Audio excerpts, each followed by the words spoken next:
हाय, hello, नमस्कार. कसे आहात सर्व? मजेत ना? नवीन दिवसाची नवीन सुरुवात. स्वागत आहे आपलं नवीन व्हिडिओमध्ये. तर खुशी पहाटे शाळेत गेली, कारण तिची सकाळची आता या तिसरीच्या वर्षी तिची सकाळची शाळा असल्यामुळे ती पहाटे शाळेत निघून गेली. तिला मी स्टॉपवर सोडून आले. त्यानंतर मी ते घर झाडून करून घेते.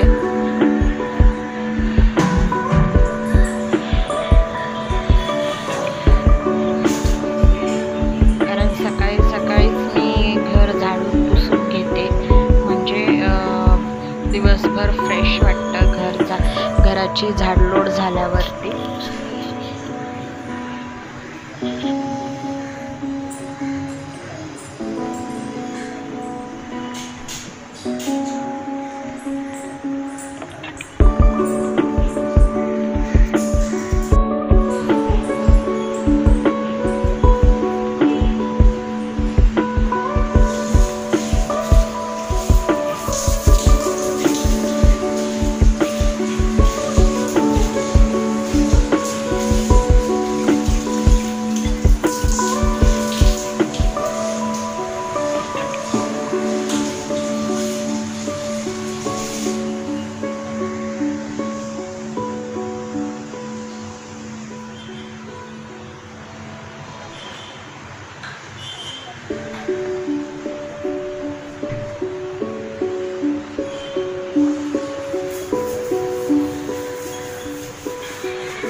येथे मी प्रथम लादी पुसण्याआधीच बेसिन घासून धुवून घेते, म्हणजे कसं बेसिनचं पाणी खाली पडलं तरी लादी पुसताना ते निघून जातं. आणि मला आवडतं सकाळी सकाळीच लादी पुसून घेतली तर झाडलोट झाल्यावर, म्हणजे नंतर कोणी बाहेरची व्यक्ती आली तर घरी आल्यानंतर त्या व्यक्तीला फ्रेश वाटतं आणि आपली आयत्या वेळेला धावपळ सुद्धा होत नाही. त्यामुळे मी सकाळीच घर आवरून ठेवते.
बनवून झालेले आहेत आणि मी सर्वांसाठी नाश्ता पण सर्व केलेला आहे. येथे खुशीच्या पप्पाने अजून वह्या आणून ठेवलेल्या आहेत. A5 एक्सरसाइज बुक म्हणजे लॉंग बुक आणून ठेवले.